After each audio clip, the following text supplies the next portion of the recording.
አናትህን ነው እንደዚህ ፈንክቼ የምጥልህ። ትሰማኛለህ? ሁለተኛ ልጅ አጠገብ እንዳል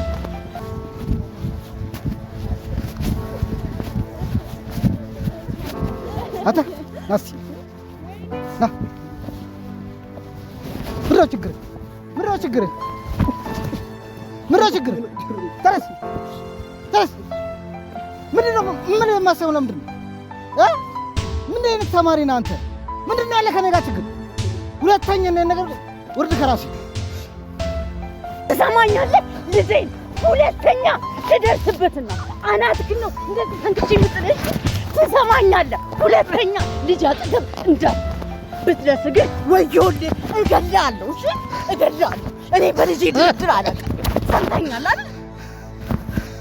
ሁለተኛ አጠገቡ ብትደርስ አለቅ